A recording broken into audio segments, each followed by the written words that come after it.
para pemirsa di seluruh tanah air maupun yang berada di luar negeri, karena saya yakin juga kegiatan ini ditonton oleh masyarakat kita yang ada di luar negeri.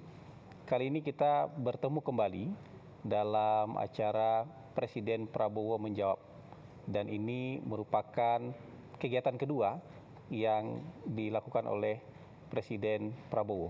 Dan kali ini kita sudah bersama dengan Presiden Prabowo bersama 6 orang yang diundang untuk berdiskusi dan bertanya jawab dengan Bapak Presiden. Terima kasih Pak Presiden sudah menerima kami di sini. Beberapa expert yang mungkin bisa dikatakan ini par excellence Pak Presiden. Jadi orang yang termasuk yang paling top di bidang masing-masing. Dan terima kasih banyak Pak Presiden sudah menerima kami di sini untuk melaksanakan diskusi dan tanya jawab lah dengan Presiden. Dan mungkin karena ini orang-orang par excellence, mereka mungkin kan mewakili keingintahuan paling dalam dari masyarakat Indonesia. Dan menggalinya juga mungkin agak dalam Pak Presiden. Jadi siap-siap juga Pak Presiden kayak ditanya oleh mereka. Mungkin nanti akan saya perkenalkan masing-masing kepada pemirsa yang di rumah. Kalau Pak Presiden mungkin sudah familiar dengan tamu-tamu yang ada di meja bundar ini. Oh ya, meja bundar ini meja bersejarah ini. Karena banyak sekali keputusan strategis di Republik yang lahir dari meja ini. Di sebelah kanan Pak Presiden ada Mbak Eno, nama lengkapnya Mbak Retno Pinasti, pernah menjadi jurnalis Voice of America, ya. Kemudian sekarang menjadi Pemret di Liputan 6. SCTV dan Indosiar. Nah, Pemret di SCTV dan Indosiar. Mbak Reno udah beberapa kali ke sini ya. Ini bukan kali pertama. Ya. Untuk tanya jawab dan diskusi dengan Presiden bukan kali pertama. Iya. Terima kasih. Di sebelah Mbak Reno ada, kita manggilnya Bang Celi, Bang Rizal Malarangeng. Jadi dulu Pak, waktu saya masih awal-awal lulus itu, berapa kali hadir ke acaranya Pak Billy Dahl, Indonesianis dari Ohio. Jadi kalau kita iseng-iseng nanya, siapa murid beliau paling pintar? Jawabannya nggak pernah geser Pak. Rizal Malarangeng. Jadi kalau kita sodorkan nama lain, nggak, tetap Rizal Malarangeng. Kemana sekarang? Politik masih di Columbus, masih sehat, 86 tahun. Iowa ya? Ohio. Ohio State. Columbus. Ohio State University. Tempatnya JD Vance. JD Vance. Oh iya. Benar. Oke, Presiden. Oh iya. JD Vance. Dia orang Kentucky tapi sekolah di Columbus, Ohio. Kan tetanggaan. Oh, di Ohio State University. Ohio State University, the largest state university in the Oh iya, US. Ohio State. Dan berikutnya, wah ini pendidikannya agak ngeri-ngeri sedap. Bang Bosman Mardigu-Wowi. Ternyata kuliahnya criminal mind, Pak. Oh ya? Kita harus hati-hati. Di mana sekolah? San Francisco State. San Francisco State. Iya. Kriminologi. Criminal mind. Lebih advance lagi, criminal mind forensic investigator. Oke. Itu apa ya? Psychology. Applied psychology. Oh, applied psychology. Jadi faculty of psychology kalau dia. Betul. Tadi saya bercanda sama beliau. San Francisco. Saya bercanda sama beliau. Penting, harusnya di KPK dia. Iya. Penting kuliah. Saya pikir Harus jadi konsultan khusus presiden. Nah, yang aku heran, orang sudah kaya raya masih mau nyuri, itu saya heran. Jadi dia harus jelaskan. Harus dicek tuh mainnya kriminalnya seperti apa itu. Nggak tahu. izin Pak Presiden, Ya. saya lanjut. Ini Mas Muhammad Faisal, Direktur Center of Reform on Economic Indonesia, CORE. CORE ini, Direktur Eksekutif beliau sekarang. Jadi ini kritis-kritis juga ini Pak. Jadi Bapak harus siap juga kalau. Lulusan mana? Australia Pak. Australia. UQ, Queensland Uni. Queensland. PhD-nya di Australia. PhD di Queensland, Iya. Master di Melbourne Uni Pak. Oh, oke. Nah, berikutnya. Mbak Retno pernah di Amerika juga? Saya di Amerika sekitar 7 tahun. Oh, ini Tapi jadi- kalau sekolahnya di Ini pendidikan Inggris barat Pak. semua nih. Tadi UGM dulu, UGM dulu, UGM dulu, UGM dulu. Pak Presiden, kalau ini pasti sudah sering lihat, tapi pemirsa, saya sebutkan aja nih Mbak Najwa Shihab, sudah sering juga pasti ke sini, ya, berdiskusi sampai malam dengan Pak Presiden. Tapi walaupun sering ke sini, pertanyaannya katanya tetap tajam-tajam, Pak. Jadi nggak mau kendor. Sekolahnya di mana? Saya S1 UI, Pak. S2 saya di Melbourne Law School. Oh, mau Melbourne Law School. Jadi, Orang hukum. Dan terakhir, Produk asing. mantan Menteri Keuangan dan mantan Kepala BKPM, Bang Dede Khatib Basri. Sekarang lagi di Harvard, Bang ya? Iya. Sekarang lagi ngajar di Harvard. Ya mungkin nanti akan. PhD-nya di mana, Pak? Saya dari Australian National University. ANU. Oke. Jadi inilah Pak, orang-orang yang akan berdiskusi dengan Bapak, bertanya segala macam hal, mungkin nanti dari yang paling ringan dan sampai paling berat. Tapi Pak, saya juga pengen bertanya sama Bapak sebagai pembuka nanti. Supaya saya nggak kehilangan kesempatan bertanya juga Pak. Nanti pengen terima sama Bapak. Nah, kalau saya pantau-pantau Pak, Bapak kan sudah bicara soal ketahanan pangan, ketahanan energi itu lebih dari 20 tahun. Dan pas perang seperti ini rasanya dapat relevansinya. Kalau dulu kan kayak masuk kuping kanan, keluar kuping kiri aja kita ketika bicara ketahanan pangan dan ketahanan energi. Dan ini juga pengakuan dosa Pak, mohon maaf Pak. Saya 2019 ikut bully Bapak dulu Pak, waktu Bapak bicara kita harus siap perang, dunia bakal perang. 2019 ya? Iya Bapak bicara itu. Oh, you di Fiak sana ya? Iya. Jadi saya pengakuan dosa dan okay. kayak tidak percaya, tapi ternyata 2022 ada perang, 2023 ada perang, 2025 ada perang, sekarang 2026 ada perang yang jauh lebih besar lagi. Nah, pertanyaannya, Bapak bicara dan berpikir soal ketahanan pangan, ketahanan energi itu karena memang memprediksi perang atau karena memang mazhabnya mazhab nasionalis gitu. Jadi lebih Enggak, kemana saya itu? kira mazhabnya mazhab akal sehat. Common sense and reality. Iya. Ya. Jadi saya tuh berpikir selalu mencari the basics, mencari esensi dari masalah. Itu nah, esensi kita bernegara, esensi kita hidup beradab, ya, peradaban manusia, human civilization. Pertama itu kan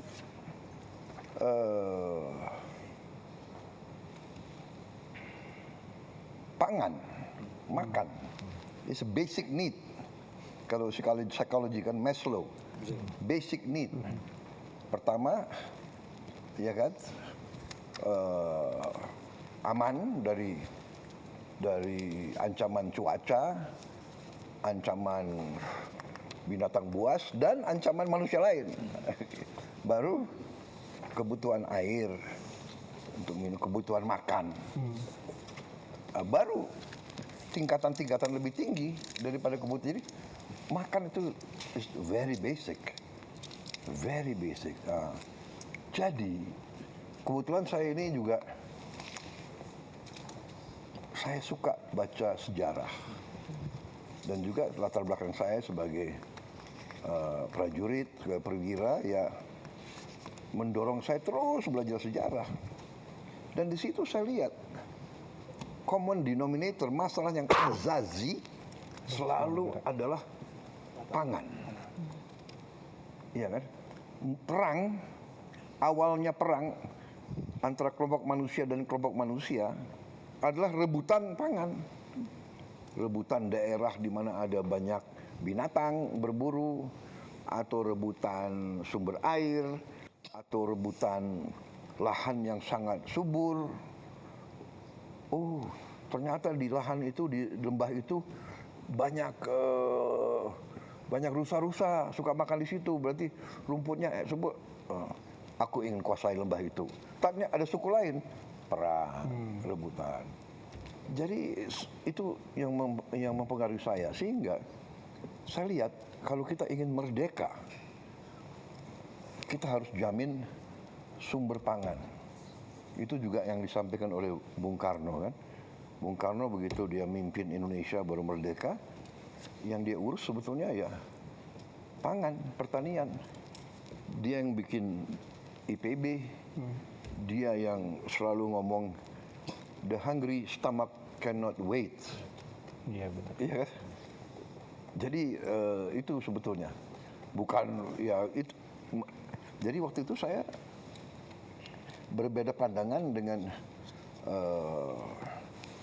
mazhab atau kelompok yang berpikir oh dengan globalisasi, efisiensi kita bisa belanja aja dari mana saja. Ternyata nggak bisa. Iya, iya. Satu juga perkembangan sains dan teknologi membuat bumi kita sebenarnya semakin kecil. Kalau 200 tahun yang lalu perang di Eropa nggak pengaruh untuk kita. Iya, iya, iya. Iya kan? Biar aja Inggris sama Jerman perang, Prancis sama ya. Sekarang perang di mana saja berpengaruh. Gitu loh. Terasa Pak. Iya, perang Ukraina. Harga pangan naik di dunia. Karena Ukraina penghasil gandum, jagung yang terbesar, Rusia juga, ya kan? So bumi yang semakin kecil, the world gets smaller, ya kan? Because of technology. Kita interconnected. Kejadian di satu tempat berpengaruh kemana-mana. Apalagi nuklir, apalagi nuklir, ya kan? Iya. Saya kira itu, Pak Hasan. Iya, iya, iya. Jadi apakah Bapak waktu itu sudah 20 tahun lalu sudah berpikir akan ada perang? Oh, begini. Sad to say, sangat sedih bahwa memang sifat manusia itu selalu ingin dominasi yang lain. Ini sifat hakikat manusia. Dengan dominasi dia bisa menentukan kan. Yang tadi saya katakan, oh lembah di situ lebih subur dari lembah saya mau kuasai itu. Iya, iya. Oh, lereng itu sumber airnya banyak, saya sumber airnya kurang, saya mau kuasai itu. Iya, iya, iya. Jadi kalau kita baca sejarah ribuan tahun, manusia condong selalu perang. Nah, perang adalah destruktif. Kita mengerti bahwa perang itu sangat jahat. Perang itu destruktif. Perang itu harus kita hindari at all cost. Iya. Tapi kalau kita terlalu naif, kita terlalu baik, kita nggak mau siap untuk perang, kita nggak mau belajar perang, kita nggak mau melengkapi diri untuk perang, kita justru akan Diperangi. dihabisi. Itu sejarah dunia. Ya itu akhirnya yang kita kenal sekarang dengan hukum Thukydides, ya kan? The strong will do what they can, the weak suffer what they must. Yang kuat akan berbuat sekendak hatinya, yang lemah harus menderita. Itu sudah menjadi semacam adagium. Hukum alam jadinya. 2500 tahun. Si Thukydides ini ahli sejarah Yunani yang menulis buku 2500 tahun yang lalu. Dia cerita tentang perang antara Sparta dan Athena. Tapi itu pelajaran yang diajarkan di mana-mana. Iya. Kalau nggak salah itu salah satu wajib baca untuk hampir semua yang mau jadi jenderal di tentara-tentara maju. Belajar Thukydides. Iya, iya, iya. The strong will do what they can. Jadi ada lagi pelajaran ya dari ahli sejarah lagi, ahli sejarah Romawi, Vegetius, sekitar sama itu, 2500 tahun. Rupanya dari situ sudah mulai tulisan-tulisan tentang perang. Vegetius dia kasih pelajaran sic vis pacem para bellum. Siapa yang mau damai? Sic vis pacem, kalau kamu mau damai, Harus siap. bersiaplah untuk perang. Siapa yang mau damai? Nah, yang kita lihat sekarang yang kita soal politik, saya tidak ikut-ikut ya politik. Tapi kalau dari segi kita lihat perang kemarin terakhir ini yang sedang berjalan, Iran lawan Amerika dan Israel, harus kita akui Iran tuh persiapan yang lama. Ya. Dan dia sendiri mengatakan, kami sudah siap perang ini sudah puluhan tahun. Dia kan dia di embargo ya, dia di 79. sanction berapa tahun itu? 79, 47 Hampir tahun. 79 kan mulainya. 47 tahun, Pak. 47 tahun. Iya. 40 tahun di embargo loh. 47 tahun dikasih sanksi. Bertahan dia. Ada banyak pro dan kontra tentang rezimnya dan sebagainya ya, tapi bahwa dia berani dan siap perang lawan kekuatan sangat besar. Iya, iya, iya. Dan dia bertahan nih sudah hari ke berapa? 17 ya? 17. Dan menyerang juga Pak, bukan hanya bertahan. Menyerang.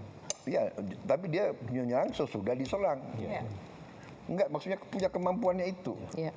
Jadi di 47 years dia bukan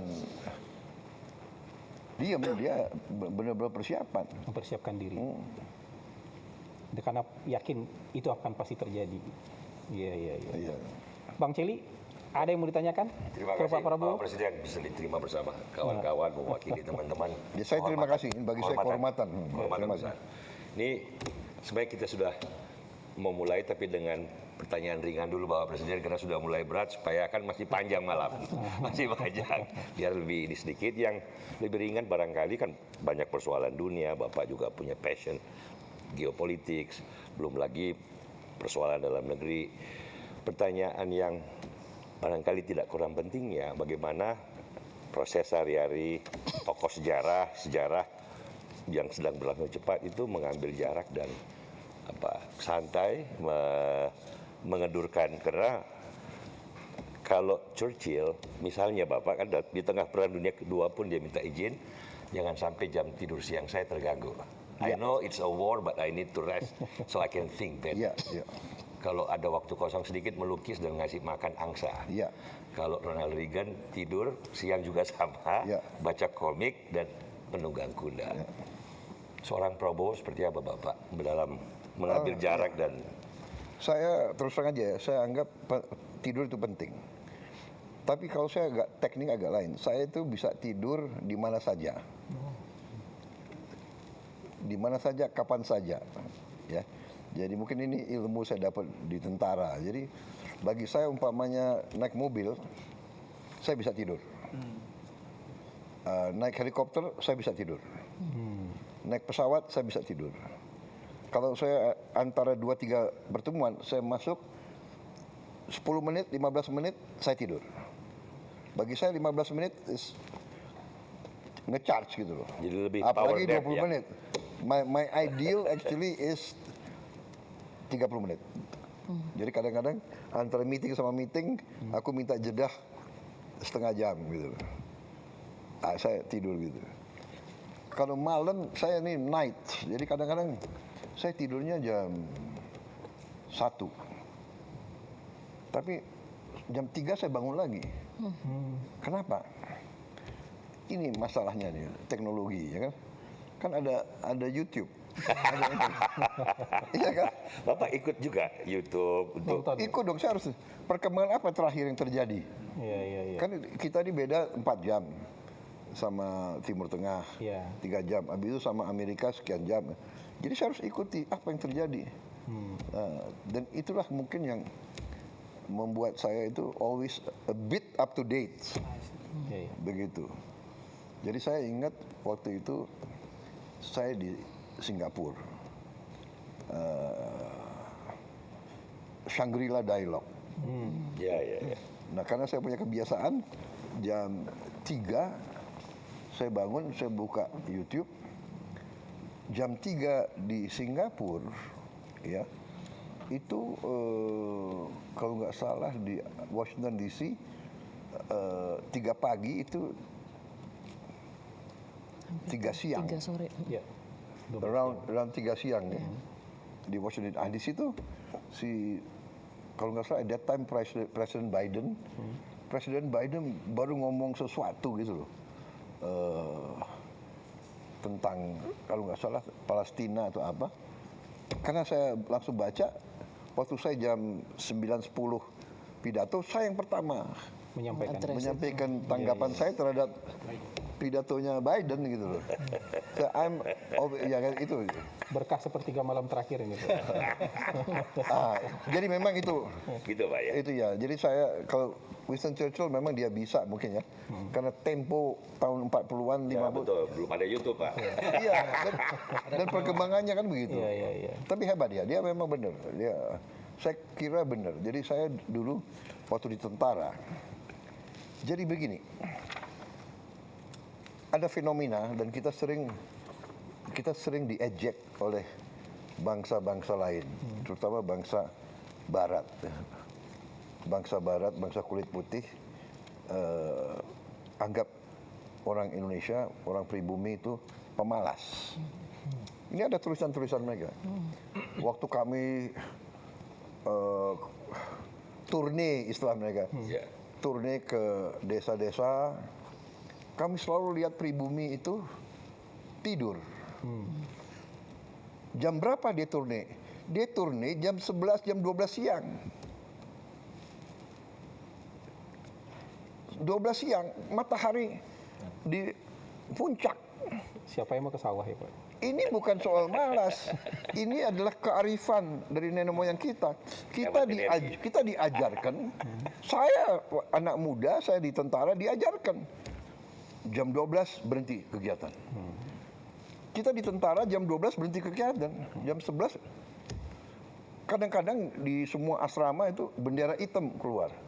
Ini puncak kepanasan. Kalau kita di luar heat stroke. Jadi kearifan nenek moyang kita, kalau kita kerja jam 11, jam 12, mati. Heat stroke. Jadi kalau si Belanda datang, orang pribumi tidur, ya ini menghindari itu. Tapi dia tidak lihat. Si pribumi itu jam 4 bangun, dia sudah kerja di sawah jam 5 pagi. Betul. Kan begitu. Baru istrinya bawa makan tuh jam 9, jam 10.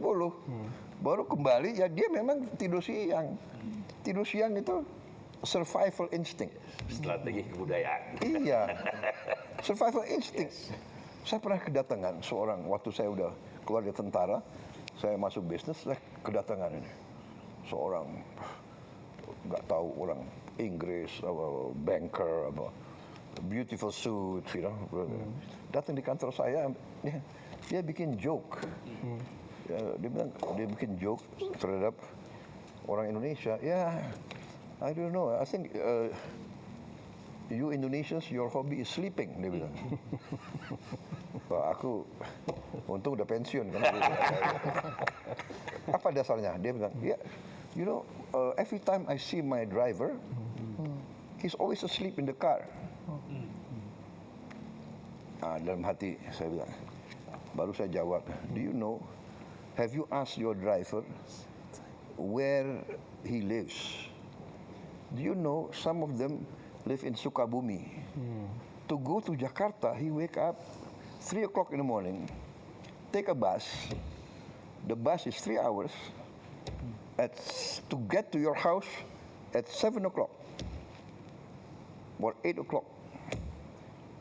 Jadi dia nggak tahu kenapa. Survival instinct juga. Yang penting waktu when he drive for you, he's not sleeping, right? Jadi orang itu pinter. Ada kesempatan saya istirahat. Loh ini loh. Ya ini kadang-kadang dia nggak. Itu salah kalau cultural apa ya? Cultural arrogance. Adaptation kan. You live. Everything is air conditioned, air conditioned car, air conditioned office, air conditioned hotel. Ya inilah. Jadi tapi tidur sangat penting. Siap. Untuk semua mereka yang diambil posisi kepimpinan harus cukup tidur. Silakan. Mau jam 8, yang paling bagus saya dengar tidur harus jam 9. Saya dengar. Yang paling sehat jam 9, bangun jam 4, jam 5, jam 6. Tapi nggak bisa update berita tengah malam. Nggak tahu ini apa ya? Ini sudah biar news junkie. Iya kan? Iya, right? Kita ini sudah sudah kena lah itu, benar nggak? What's happening? Katanya anak-anak muda sekarang, ya kan terlalu tergantung gadget ya. Iya, betul. Sangat tergantung. Dan harus, karena katanya ada detox gadget katanya. Ya. Ada penelitiannya, Pak. Masuk kemana nggak boleh bawa gadget. Nggak boleh. Penelitiannya adalah misalnya di Amerika, Eropa sekarang, rata-rata 8 jam sehari mereka di exposed to Ke gadget. 8 hours a day. That's a long time in your life. 8 hours, iya. Saya kalau lihat, even itu saya punya staff lagi duduk, habis apa ini berjam-jam. Iya. Dan jago ya, dia punya tag tangannya ya. Dia bisa kirim WA luar biasa itu. Teknologi jempol itu, Pak. Itu jempol. Bawa aja, Moderator bawa boleh generasi. tambah satu yang Mungkin nanti di series atau ganti dulu? nanti kita Bang ya, nanti kita keliling. Siap. Moderator Pak, Iya. ikut. Yang Ini Mbak Reno belum? Iya, yang kedua Mbak Reno Iya. Bang rencana. Ah, oke, oke, Bapak oke. ada feeling ternyata yang kedua emang. Udah dibocorin loh. jangan-jangan. Jadi, memang dalam susunan ini saya nggak bohong Pak. Susunannya memang susunannya Mbak Eno. Nah sekarang kesempatan kedua kita kasih ke Mbak Eno untuk menyampaikan pertanyaan ke Pak Presiden. Baik. Silakan Mbak Eno. Mas Moderator, terima kasih. Ya. Pak Presiden juga terima kasih atas kesempatan diskusinya yang kesekian kali, sebuah kehormatan juga untuk saya. Waktu melihat pesertanya Pak, saya sudah terbayang ini pasti nanti topiknya akan banyak meng-highlight soal geopolitik dan soal ekonomi. Tapi itu saya serahkan Pak izin ke pakar-pakar yang hadir di sini. Justru saya ingin menyoroti pidato Bapak beberapa hari lalu Pak. Waktu ulang tahun Danantara yang pertama. Waktu itu Bapak, ini saya ada kutipannya, memberikan statement, jangan main-main lagi dengan saya. Laporan palsu, laporan menyenang-nyenangkan supaya bisa akal-akalan. Saya kasih peringatan keras ya. Nah, terkait ini, boleh kasih konteksnya Pak. Ini kira-kira laporan palsu ini terkait apa, oleh siapa, seberapa sering, dan kira-kira bagaimana Bapak bisa sadar bahwa selama ini Bapak ada beberapa data yang palsu ya dalam laporan yang Bapak terima. Karena gini Pak, kesalahan data itu dalam laporan akibatnya bisa fatal. Bisa salah prioritas, Bapak bisa salah alokasi sumber daya juga, apalagi Bapak kan pemimpin militer ya. Setidaknya dulu pernah menjadi pemimpin militer, dan dalam militer itu kalau salah data itu taruhannya nyawa Pak. Nah pertanyaan saya, apakah Bapak siap, benar-benar siap Pak, untuk menerima laporan yang tidak menyenangkan? Itu yang pertama. Kemudian saya pengen tahu juga upaya-upaya apa yang Bapak lakukan untuk meng-cross-check kebenaran laporan-laporan yang Bapak terima. Apakah Bapak misalnya mencari second opinion, atau Bapak mencoba mencari fakta di lapangan, mungkin Bapak sidak, atau Bapak mungkin melihat keluhan-keluhan masyarakat di sosmed, atau mungkin ada rencana atau sudah ada mungkin Bapak membuka saluran khusus untuk pengaduan dari masyarakat barangkali. Dan apakah Bapak juga selama ini mencermati, tadi kan Bapak menyampaikan jam 3 memantau YouTube dan segala macam. Mungkin kritikan-kritikan dari pengamat Pak, atau dari pers seperti kami gitu ya. Dan yang ketiga saya ingin tahu, siapa teman diskusi Bapak? Karena gini Pak, apakah masih ada sosok-sosok non-birokrat ya Pak ya, yang selama ini menjadi teman diskusi Bapak, semacam West Wing lah katakan seperti itu. Apakah mungkin, saya nggak tahu apakah KSP masih menjalankan fungsi itu gitu ya, karena dalam pengambilan keputusan atau kebijakan biasanya untuk mematangkan itu perlu diskusi. Jadi saya ingin tahu siapa Pak yang memainkan peran devil's advocate selama ini untuk Bapak.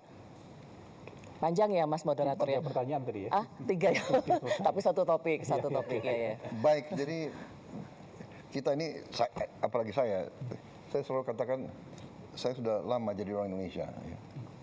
Jadi budaya ABS ini, asal Bapak senang, asal Ibu senang, laporan palsu ini sudah membudaya. saya kira di semua institusi.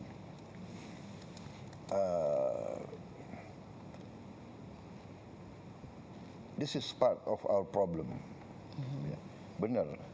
Kalau salah informasi, ya keputusan tidak baik, ya kan. Dan ini masalahnya, ya. Sehingga kita harus punya mindset untuk waspada terhadap setiap laporan.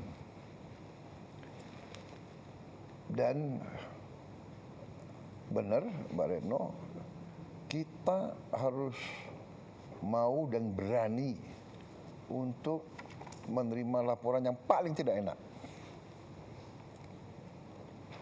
Dan benar, saya suka monitor posting, podcast yang menyakitkan pun saya nonton. Karena saya anggap walaupun dia nyerang begitu dengan cara yang tidak baik, umpamanya ya, dan kadang-kadang saya ambil kesimpulan, oh ya, dia hanya motivasinya hanya dendam aja, nggak apa-apa. Tapi bagi saya ini, bagi saya itu adalah justru membuat saya lebih waspada.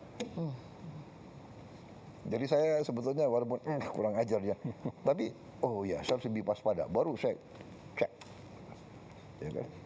MBG diserang, cek, saya langsung cek. Panggil kepala BGN dan saya terus cross check. Saya kirim orang-orang saya ngecek. Saya kira kalau nggak salah ya, mungkin saya bisa cek langsung malam ini. Dari sekian puluh ribu dapur sudah kita tutup lebih dari 1.000. Lebih dari 1.000. Iya kan? Iya benar, udah datanya ada ya, lebih dari 1.000. Ini saya punya wakil kepala, satu ibu ya, ibu Nani ya. Ini galak sekali dia. Ya, dia sidak terus kerjanya. 1.030 ya. Iya, datanya 1.030 Pak. Ada yang SP1, SP2 juga itu Pak. Total 1.200. Surat peringatan yang sudah disuspend 1.030. Nah, dan yang kita lakukan sekarang adalah sertifikasi. Jadi kalau dapur kamu mau survive lebih dari berapa bulan, kamu harus lulus sertifikasi kebersihan, sertifikasi keamanan makanan, dicek ke airnya gimana, ya airnya aman, airnya dimasak atau di apa tuh, kemudian omprengnya semua itu ada kriterianya. Mulai ada standarisasi. Oh iya, standarisasi. Dan kalau nggak beres ditutup, disuspend aja, sudah terserah kau. Habis itu kita kasih nomor telepon bebas pulsa, siapapun boleh cek dan titik koordinat dari dapur itu diketahui oleh masyarakat sekitarnya. Jadi siapapun, ibu-ibu, orang tua, kepala sekolah, dia boleh masuk dan dia boleh komplain. Jadi memang laporan yang hanya bagus-bagus itu budaya yang tidak baik. Dan itu mungkin budaya Indonesia adalah mungkin niatnya baik, tidak mau menyusahkan pimpinan. Mungkin ya niatnya baik. Tapi jangka panjang. Contoh, saya kasih contoh ya mungkin contoh zaman saya di tentara. Saya waktu itu komandan Kopassus. Saya sudah jenderal kalau nggak salah ya. Saya inspeksi ke Batu Jajar, pusat pendidikan, yang saya dulu pernah jadi komandan. Saya lihat keliling-keliling, tahu-tahu di satu titik saya lihat di situ ada helikopter dari jauh. Helikopternya latihan fast roping, turun dengan tali. Naik turun. Suatu saat helikopternya berhenti. Berhentinya agak lama gitu. Saya tanya komandan yang di situ, itu kenapa helikopter berhenti? Oh, break Pak untuk makan. Udah kan, break untuk makan kan. Jadi saya nggak tanya lagi. Besoknya saya di Cijantung, saya terima di situ kan selalu di tentara itu ada laporan harian. Jadi kalau hari Selasa hari ini atau laporan hari Senin dikasih laporan di batalion ini terjadi ini di saya dapat laporan di pusat pendidikan pasukan khusus Batu Jajar pada jam 13.08 telah terjadi kecelakaan dari helikopter gini-gini. Oh ini yang saya di sini buat itu. Tapi nggak dikasih tahu. Tapi nggak dikasih tahu. Oh, Anda ngerti? ya, paham. Apa yang Bapak lakukan waktu Niatnya, saya telepon ke komandannya. Kenapa kok nggak laporan? Nggak enak komandan. Nanti komandan kan begitu. Niatnya. Tapi menurut saya kamu lain kali jangan ya. Kasih tahu apa adanya. Mungkin saya bisa bantu, saya bisa apa. So ini masalah. Jadi saya karena itu kemarin tuh di Nantara, laporan pertama, Pak, 1 tahun hasilnya bagus, begini. Saya kejar dia, yuk ini laporan benar nggak? Yuk jangan, ngerti nggak? Jangan nyenengin saya. Ini saya pegang loh. Saya ini sekarang bertanggung jawab atas Nantara. Enggak Pak, begini bisa ya? Saya bisa audit ya. Siap Pak. Itu dasarnya saya ngomong begitu. Ya kan? We have to have a new culture. Culture ini harus walaupun sakit, pahit, we have to face reality. Kita harus realitas lah. Dan kita harus siap terima tidak baik, kita harus siap dimaki-maki, kita harus siap dicurigai, nggak apa-apa. Saya belajar banyak.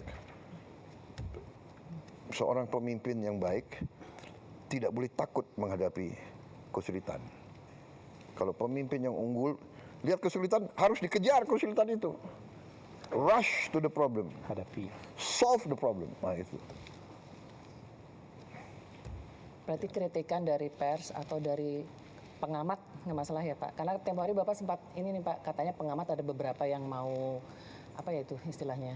Enggak, jadi gini. Yang di... Iya, pengamat itu semua kritik itu baik dan membantu. Tapi ada orang yang kritik dengan niat motivasi yang nggak baik. Ngerti nggak? Dia kritik justru untuk menimbulkan kebencian. Atau kecurigaan atau kecemasan. Nah, ini menurut saya it's not good. It's not good. Ya kan? Satu, niatnya apa? Motivasinya apa? Ya kan? Kalau motivasinya evil, niatnya tuh niat jahat aja, itu nggak baik. Ya, ngerti nggak? Ya kalau kritikan berdasarkan suatu fakta, suatu fenomena itu baik, bagus. Contoh yang saya anggap informasi dari lapangan, justru dari anak-anak. Suatu saat saya kaget itu. Tahun berapa? Mungkin 1 tahun yang lalu. Saya dikasih lihat, Pak, ini ada anak-anak di Nias. Ini saya ingatin nama, ternyata baru saya tahu. Coba ada suaranya nggak? Dia teriak, nama saya dipanggil, coba.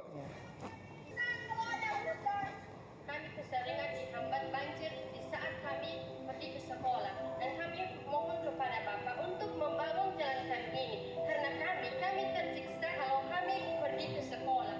Anak-anak kita tiap hari masuk sungai basah, duduk di kelas basah, pulang kembali basah. Dia nyawa loh itu, nyawa itu.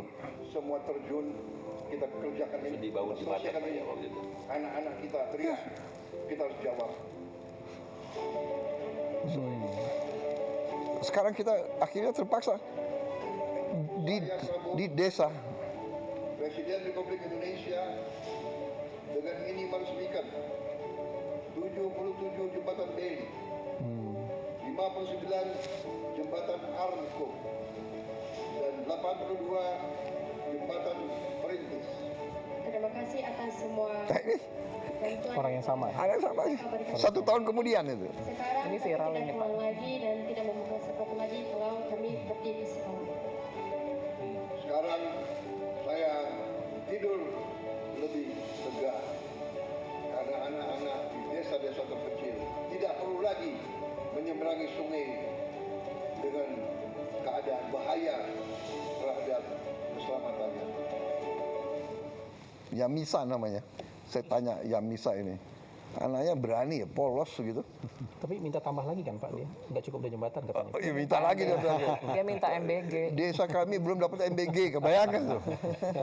Yang tapi saya berani. Berapa jembatan? Dan yang saya sedih ya, kalau you dengar itu, saya bilang, Yamisa kelas berapa? Sekarang saya kelas 12. SMA. Kamu mau kemana nanti? Orang tua kami miskin. Saya ingin belajar, tapi orang tua kami miskin. Tidak mampu Bapak. Saya sudah perintahkan apapun terjadi, kasih beasiswa, sekolahkan anak itu. Iya kan? Karena saya ini punya filosofi hidup dari dulu. Kalau Anda bisa bantu banyak orang, bantu banyak orang. Kalau tidak bisa bantu banyak orang, bantu beberapa orang. Kalau tidak bisa bantu berapa orang, bantu satu orang. Kalau satu orang pun Anda tidak bisa bantu, jangan bikin susah orang lain. Penting. That's my philosophy. Iya. Jangan bikin Saya susah ajarin orang semua. lain. Saya ajarin semua. Lingkungan saya. Kalau kamu lihat ada orang sulit, berhenti. Apa yang kau bisa bantu?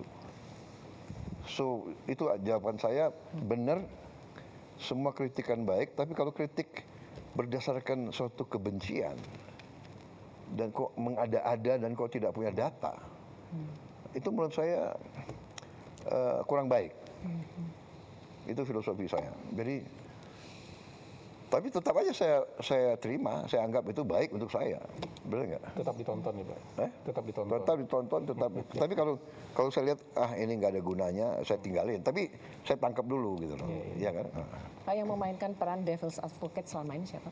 Oh banyak, saya hampir, jadi orang-orang dekat saya itu sudah ngerti bahwa justru yang saya ingin tahu adalah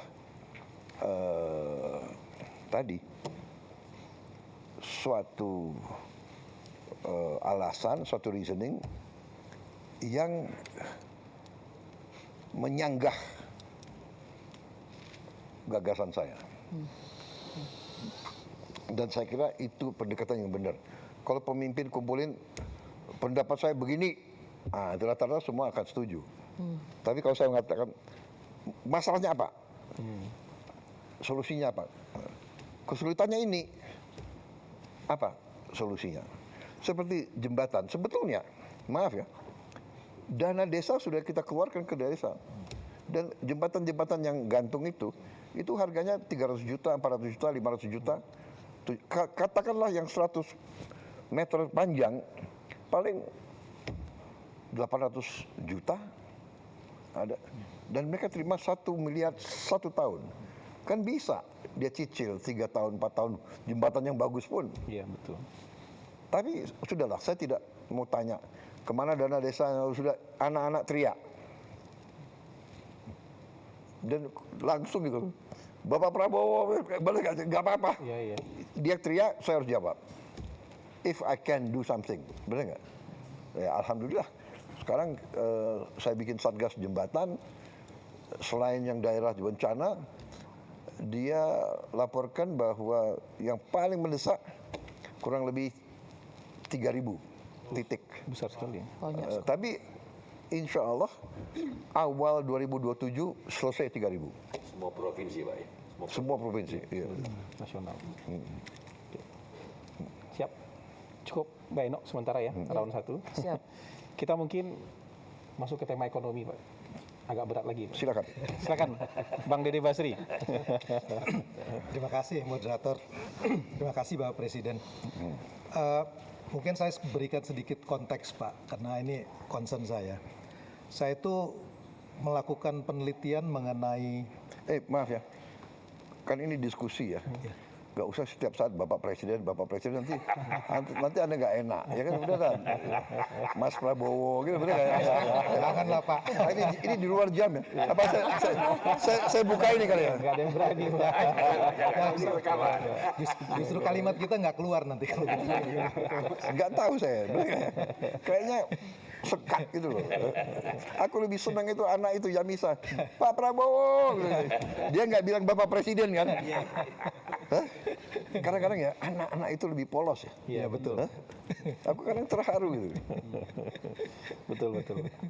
Kamu mau belajar apa? Saya sih mau studi Pak, mau jadi dokter. Tapi orang tua saya nggak mampu. Aduh. Saya udah kasih tahu staff saya. Pokoknya dia harus sekolah. Iya. Tidak boleh orang tua tidak mampu, anak yang nggak boleh. Itu apa ya motivasi saya itu. We have to create suatu bangsa Indonesia yang ya kan, anak orang paling miskin pun harus bisa sekolah. Sebenarnya itu Undang-Undang Dasar 45. Ya, Betul. Ya. saya lanjutkan Pak Ya. ya. Jadi saya melakukan penelitian Pak mengenai social unrest Pak, unjuk rasa di berbagai negara di dunia. Kenapa dalam 25 tahun terakhir itu unjuk rasa frekuensinya makin banyak Pak? Temuan yang menarik itu adalah ada hubungan yang sangat kuat antara menyusutnya kelas menengah dengan unjuk rasa. Itu terjadi di Latin Amerika, di Southeast Asia, termasuk di Indonesia Pak. Ya. Nah, data kita yang terakhir itu menunjukkan sepanjang 2019 sampai 2024 Ya. itu kelas menengahnya menyusut Pak. Ya. Nah, kita kalau lihat dari angka pengangguran, betul angka pengangguran kita itu turun Pak. Ya. Tetapi sekarang tingkat pengangguran tertinggi adalah mereka yang educated. Ya. Apakah itu tamatan universitas, SMA, SMK. Nah ini problem baru nggak hanya unik di Indonesia, di seluruh dunia Pak. Karena pertumbuhan ekonomi itu menciptakan lapangan kerja tapi informal Pak. 80% dari lapangan kerja yang tercipta tahun 2019 sampai 2024 itu informal Pak. Dan upahnya itu sekitar $120 sebulan. Nah Bapak bisa bayangkan mereka terdidik, mereka muda, mereka punya informasi, YouTube segala macam. Ini kemudian bisa jadi potensi dari social unrest. Dulu di tahun 90 Pak, isu inequality itu mungkin samar buat orang. Tapi dengan sosial media itu berubah menjadi daily reality show Pak. Karena dia bisa lihat bagaimana cara hidup orang. Nah karena itu saya concern ya, kalau penciptaan lapangan kerja kita ini informal, ini bisa jadi soal ke depan. Apa yang kira-kira Bapak Presiden akan lakukan untuk address supaya lapangan pekerjaan ini yang tercipta adalah lapangan pekerjaan yang decent Pak. Tidak hanya sekedar create jobs, but create good jobs. Mungkin itu Pak. Justru inilah yang saya sedang lakukan. Justru ini. Makanya saya menyampaikan waktu saya maju sebagai presiden, saya tidak bicara lagi pembangunan bangsa. Saya bicara transformasi bangsa. Yang terjadi adalah deindustrialisasi. Yang terjadi adalah uang Indonesia tidak tinggal di Indonesia. Saya ingin hilirisasi. That's the only way. Kita tidak boleh ekspor lagi bahan mentah. Kita harus mengolah bahan mentah itu menjadi turunan produk industri yang bernilai tinggi. Di sini nanti bisa anak-anak muda yang pintar-pintar bekerja. Create good job. Saya akan buka pabrik mobil. Kenapa kita harus jadi pasar mobilnya orang lain? Kenapa? Karena will. Dengan segala hormat, Korea. Sumber alam Korea apa? Coba periksa. Kita punya sumber alam semua untuk bikin mobil. Tapi dia sudah puluhan tahun lebih dulu dari kita bikin mobil. Kita punya timah, kita punya boksit untuk alumina, diolah menjadi aluminium jadi mobil. Tapi kita nggak bikin processing boksit. Prosesnya nggak ada. Jepang tidak punya boksit. Dia bikin mobil terhebat. Iya kan? Jadi ini Pak Kati, this is what we have to do. Makanya saya bikin buku transformasi bangsa. Saya katakan strategi transformasi bangsa. We have to transform. There's no other way. Untuk kita industrialisasi, kita harus melakukan ratusan pabrik. Itu yang kita sebut pohon industri. Dan kita sudah map out. We have a plan actually. Pohon industri untuk semua komoditas penting yang kita punya.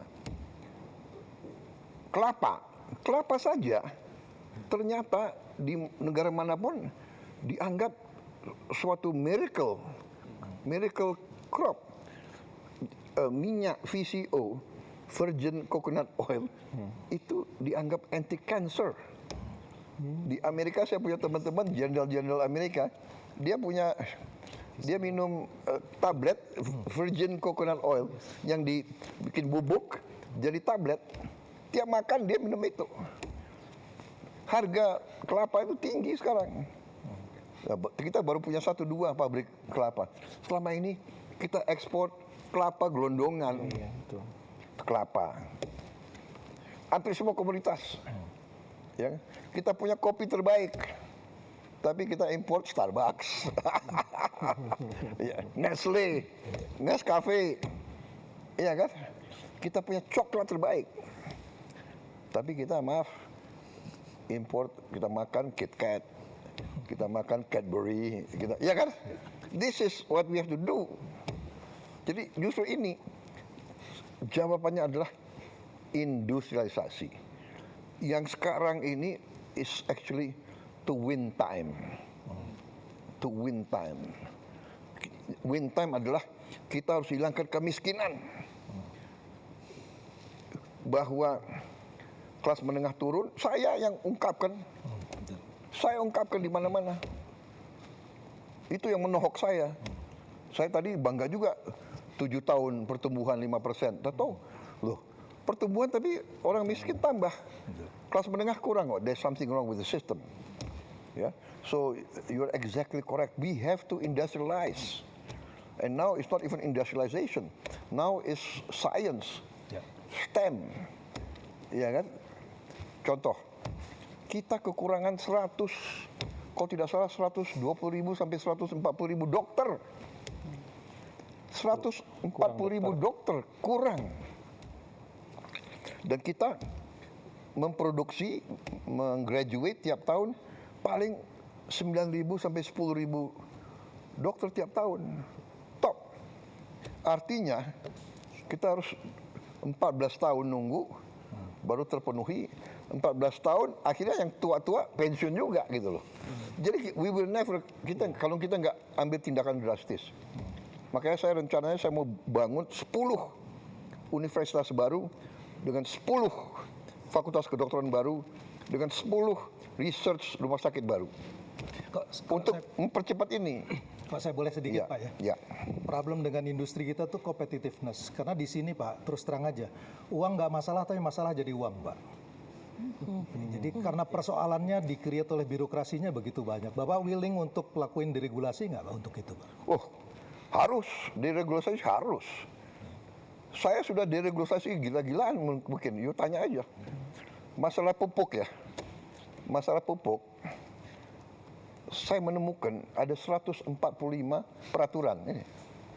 Ini contoh ini. Ini salah satu yang harus salah satu prestasi pemerintah saya ya. Antara lain ini penyaluran pupuk 145 peraturan, ya.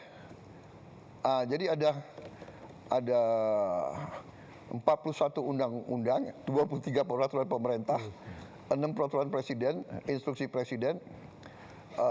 Di Kementerian Pertanian ada 11 peraturan, Kemendak 6, pokoknya totalnya 145, ya.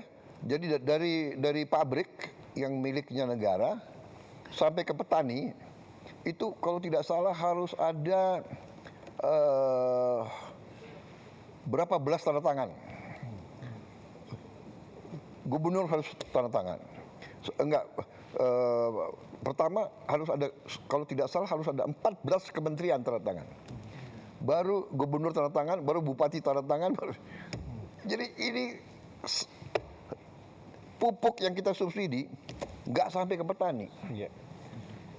Bahkan jadi penyelundup, diselundupkan kemana? Petani juga bingung, di mana saya akhirnya nangis-nangis. Kita hilangkan 145 peraturan dari pabrik langsung ke Gapoktan. Kelompok tani. Nggak usah pakai kartu-kartu, pakai KTP bisa beli. Surat sudah. Jadi deregulasi sangat penting.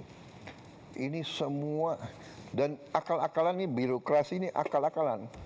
Sudah kita kurangi undang-undang, kita sudah perbaiki undang-undang, kita perbaiki ini peraturan presiden. Dia akal-akalan, dia bikin lagi apa namanya peraturan teknis. Pertek.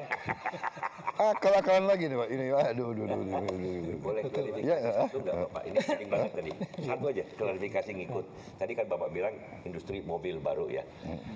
Kan selama ini salah satu yang cukup berhasil industri mobilnya kan misalnya Toyota Kijang, Innova, itu kan komponen dalam negerinya lumayan banyak Bapak. Kan dibuat di Indonesia, Avanza bahkan kita ekspor.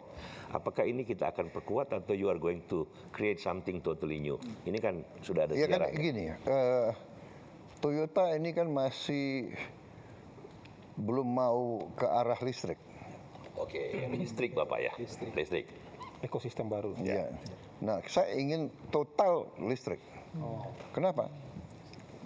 Dan saya ingin listriknya itu dari solar, dari matahari. Kenapa? Justru menghadapi ini. Kalau kita mau pakai mobil combustion engine, apa mobil bensin atau solar, masih tergantung lagi kita impor gitu loh. Jadi industri mobil dengan ekosistem baru ya, bukan yang Mobil sama motor. ya. Kita udah bikin simulasi. Waduh, savingsnya luar biasa. Ya. Jadi saya kalau strategi kita benar, will kita ada, insya Allah kita bisa hidupkan lagi industrialisasi. Ini berpikirnya Ya, nggak cuma saya- satu dua langkah ini. Bapak nggak mikir 1-2 langkah ini, mikirnya kalau 100 langkah ini. Enggak. Saya tadi boleh 100 langkah, tapi intinya what is the basic problem? The root of the problem, apa akar masalahnya apa? Nah itu yang kita atasi. Beliau oke, benar. Kita butuh good quality jobs for the educated. But we also need massive jobs for the common orang-orang biasa yang ingin hidup dengan baik. Kan itu yang harus kita juga. Jadi that's why kita terpaksa ya, menurut saya kita terpaksa multi front. Semua sektor harus kita kerjakan serentak. Memang berat, memang banyak orang mengejek kita. Indonesia nggak mungkin berhasil, tapi saya optimis, saya yakin kita akan berhasil. Itu bedanya itu. Kalau kita yakin berhasil, insya Allah berhasil. Nah, itu pengalaman saya gitu, ya kan? Tapi everything berdasarkan realita, ya kan? Fakta. Realita. Kalau kita nggak punya apa-apa, kita punya semua kok. Masalahnya kita tidak mampu manage, itu aja. Sekarang kita harus rubah. Makanya tadi itu salah satu ya, semua permainan-permainan yang tidak benar harus kita tinggalkan. Ya. Ekonomi lagi Pak, Silakan. Mas Faisal. Mau bicara apa? Mau bicara seni pun boleh. Itu ekonomi dulu. Mau bicara sepak bola aku paling suka. Iya. Mas Faisal, silakan Mas Terima Faisal. kasih Bang Moderator. Terima kasih Pak Presiden, Pak Prabowo. Ini pertama kali saya diundang ke sini berdialog langsung dengan Bapak. Sebetulnya tadi ketika Pak Prabowo menyebut masalah industrialisasi dan hilirisasi, sebetulnya saya mau bertanya soal itu karena kami di KOR banyak sekali melakukan kajian kaitannya dengan industri, termasuk EV tadi dan juga ke daerah-daerah smelter, Pak. Tapi sepertinya untuk yang round pertama ini saya ingin menanyakan tentang yang sedang hangat dibicarakan sekarang. Jadi dampak daripada perang terhadap ekonomi domestik kita, Pak. Kita tahu harga minyaknya kan sudah sempat beberapa kali menyentuh $100 per barel. Rupiah juga sudah sempat menyentuh 17.000 per US dollar. Jadi dari hitung-hitungan kami sendiri di Korpa, memang kalau dalam waktu yang panjang, ICP harga minyak dunia itu di atas $80 per barel dan nilai tukar rupiah di sekitaran 17.000, memang dampaknya ke pembengkakan subsidi energi itu bisa lebih dari 100 triliun tambahannya saja, Pak. Itu artinya kalau dibandingkan persentase terhadap PDB berarti sudah tembus 3%. Nah, saya mendengar dari media bahwa Pak Prabowo ingin menahan itu, bahwa defisit APBN tidak tembus 3%. Tapi pertanyaannya bagaimana, Pak? Karena concern kami kalau seandainya menahan 3% itu dilakukan dengan efisiensi yang caranya sama dengan tahun lalu 2025, kita sudah saksikan sendiri, Pak, bagaimana dampaknya. Saya ketemu dengan banyak pelaku. Dampaknya bagaimana? Termasuk di daerah, Pak. Di daerah, kalau Bapak ingat ada gejolak di Pati, gejolak di beberapa daerah yang lain, itu karena susah untuk mencari jalan keluar bagi daerah untuk terpaksa mereka menaikkan pajak. Karena transfer ke daerah kan dipotong, Pak. Karena efisiensi juga. Nah, jadi apakah cara untuk efisiensi yang Bapak ingin lakukan sama, ataukah mungkin ada cara yang lain, Pak? Misalnya, contohnya begini, Pak. Apakah ada terpikir cara untuk refocusing misalnya, Pak, ya? Termasuk misalnya mengalihkan sebagian daripada program-program yang sudah ada yang banyak banyak alokasi anggarannya, termasuk mungkin program prioritas, ke pos-pos yang sifatnya tanggap darurat ini, Pak. Oke, saya jawab. Iya, Pak, silakan. Pertama, tolong Anda cek Ya. transfer ke daerah mana yang dipotong dan mana yang tidak dipotong. Ya, kalau tidak salah yang dipotong juga yang bersifat tidak produktif. Dan saya ingin jelaskan, waktu pertama kita lakukan efisiensi, kita menghemat 308 triliun dari pusat sebagian besar. Ya. Dan dari mana itu? Dari semua pengeluaran yang akal-akalan. Keyakinan saya itu semua 308 ini kalau tidak potong, ini ke arah korupsi. Pak Muhammad, saya kembali ke dasar ya. Saya akan kembali ke dasar. Bapak kan ekonom. Kalau kita bicara ekonomi Indonesia, selalu keluar angka ICOR. Betul. Ya, incremental capital output ratio. ICOR kita 6,5. Ya, tinggi sekali. Dibandingkan dengan Korea, mereka itu 4. Singapura 4. Kalau tidak salah Thailand 4, India 5. Artinya apa?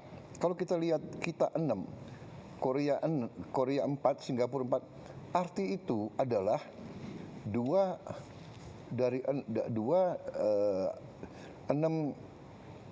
per 6 kan 2/3.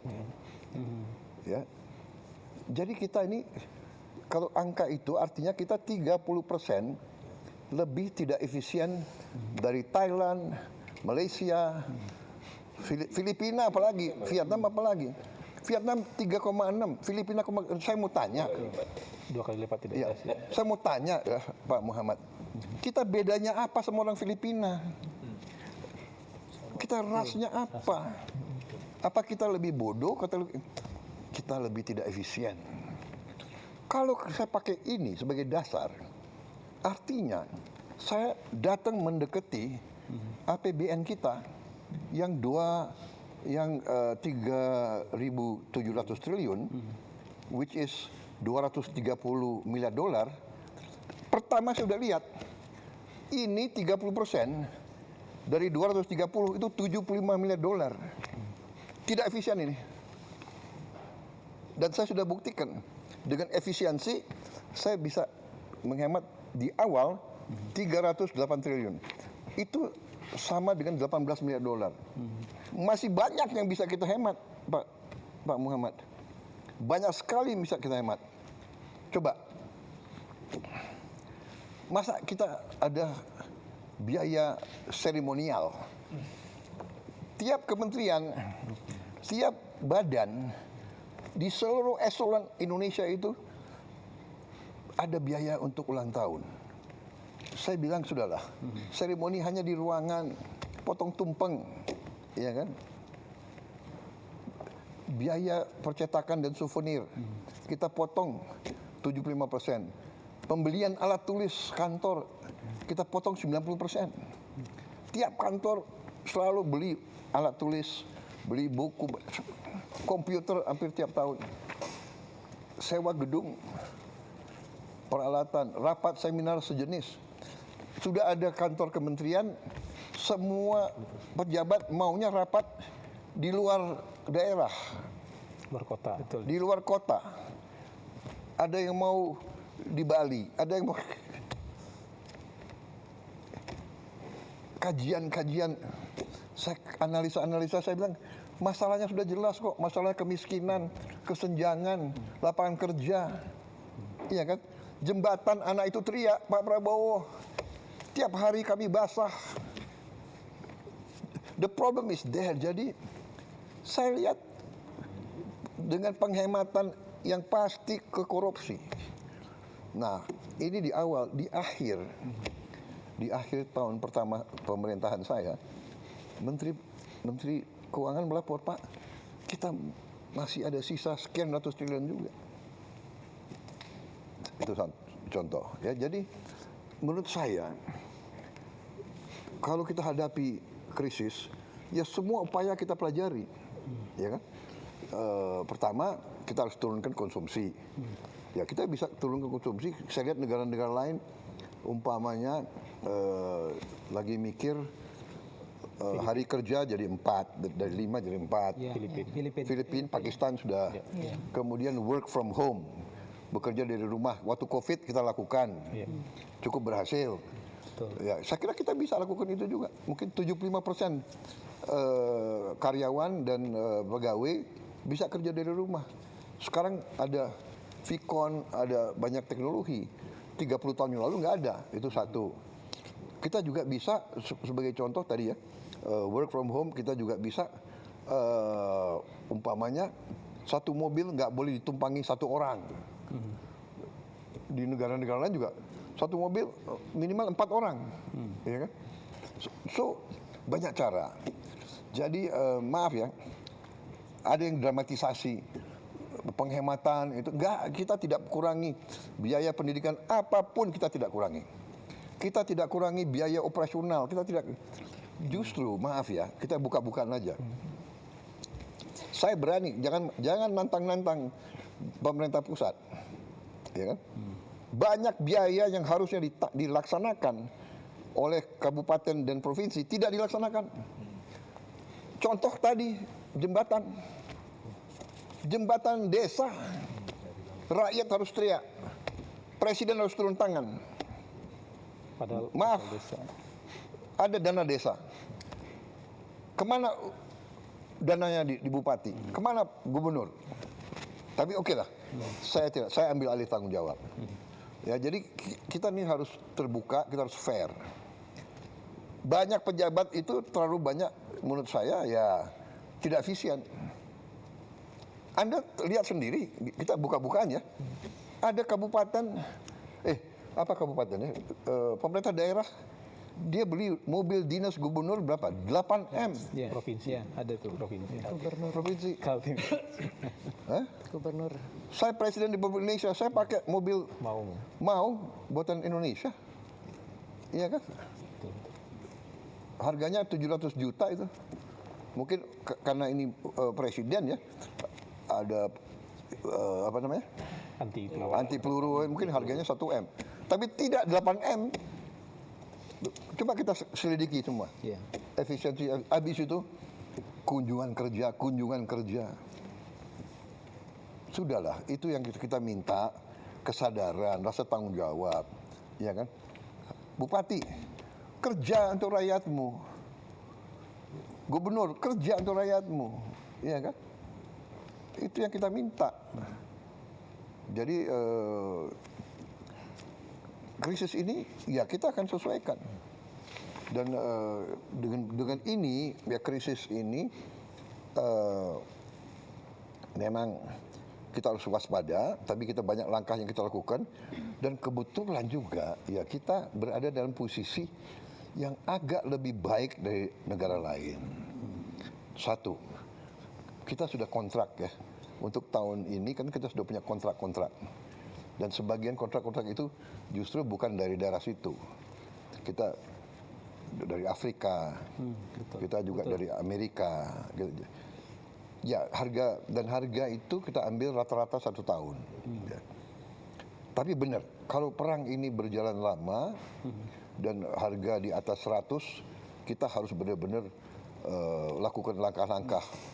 Nah, tapi ini juga akan mempercepat strategi kita. Dari awal strategi saya, swasembada pangan, swasembada energi, swasembada air. Air kita cukup, alhamdulillah. Banyak negara di Teluk itu Air aja nggak ada. Ini. air aja nggak ada. Ya, Saudi Arabia tidak punya air. Dia hidup dari desalinasi, Air laut. dari instalasi desalinasi, harganya 1 miliar satu. Dia punya nggak tahu 7, 8, 10 saya tidak tahu. Tapi kalau musuh dia lawan dia Ngebom. menghancurkan itu 7, 8, dia Ada air. dia very bad trouble. Bahrain, Qatar, UAE sama juga. Tidak ada air. Even Iran air susah. Kita tinggal air kita manage. Kadang-kadang kelebihan air. Iya kan? Karena kita tidak mau kita sebetulnya ya sudah ribuan tahun tahu kok kalau hujan pasti banjir. Iya, iya. Tapi kita ya kan kita ini kita harus bangun sekarang ya. Kita harus waspada, kita semua eselon. Alam yang begitu baik dari Yang Maha Kuasa, jangan kita santai everything. Kita harus bangun. We have to be tough. Jadi ini wake up call. Tapi ini akselerasi. Jadi saya berniat, saya sudah kasih keputusan politik dalam waktu yang sesingkat-singkatnya, paling lambat 2 tahun kalau bisa, kita harus punya tenaga surya 100 gigawatt. 100 gigawatt. Ya. Nah, kita sekarang sudah bisa produksi sekitar kalau tidak salah ya 11 gigawatt dari dalam negeri saat ini. Kita masih punya pembangkit listrik tenaga diesel sebesar 13 gigawatt. Jadi ini harus kita tutup. Tidak boleh lagi ada listrik dari diesel, terlalu mahal. Jadi saya kira dalam waktu dekat 13 gigawatt bisa kita adakan. Jadi very soon kita tidak akan pakai diesel, solar untuk listrik. Itu penghematan kita pertama. Tapi the whole plan is semua motor kita akan kita konversi menjadi motor listrik. Semua mobil, semua truk, semua traktor harus tenaga listrik. Jadi nanti orang kaya yang punya Lamborghini, Ferrari, silakan lo pakai bensin, lo bayar aja harga dunia. Mau $200, ya kan? Terus lo orang kaya kok. Yang lain kita sudah bikin simulasi. Ternyata yang naik motor, kalau dia pakai listrik, pengeluarannya tinggal 20%, 1/5. Jadi this is our game changer. Ini game changer. Cina, Tiongkok, dia sudah punya 800 gigawatt. Dia the most advanced in tenaga surya. Untuk solar panel. Besar-besar. Saya pernah ingat, saya nggak tahu ya, 10 tahun atau berapa tahun yang lalu saya di Beijing, siang-siang kuning. Kalau nggak salah sebelum Olimpiade itu. Oh iya. Smognya kuning siang hari. Kita nggak berani keluar. Ya. Sekarang Clean. Jadi dia very advanced. Dia punya hydro, kita punya hydro. Hydro lebih mahal dan lebih lama. Kita punya geothermal juga agak lebih lama. Kita punya mini hydro agak lumayan, mini hydro. Tapi kita punya kalau tenaga surya itu bisa cepat, dan yang kita punya keunggulan, maaf, saya diejek kan, ini presiden sawit. Ya, saya bangga, saya jadi presiden negara yang penghasil kelapa sawit terbesar. Dari kelapa sawit kita bisa menghasilkan solar. Bensin juga bisa. Dari kelapa sawit bisa bensin juga. Aftur juga bisa. Aftur dari kelapa sawit. Jadi we are in a better position than many countries.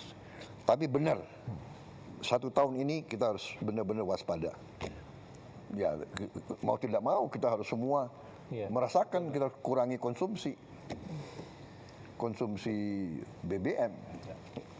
Ya, tapi ya kita harus siap kemungkinan paling jelek, karena ya Iran kan dia mau bela diri. Cara dia bela diri ya dia harus tutup Hormuz, iya kan?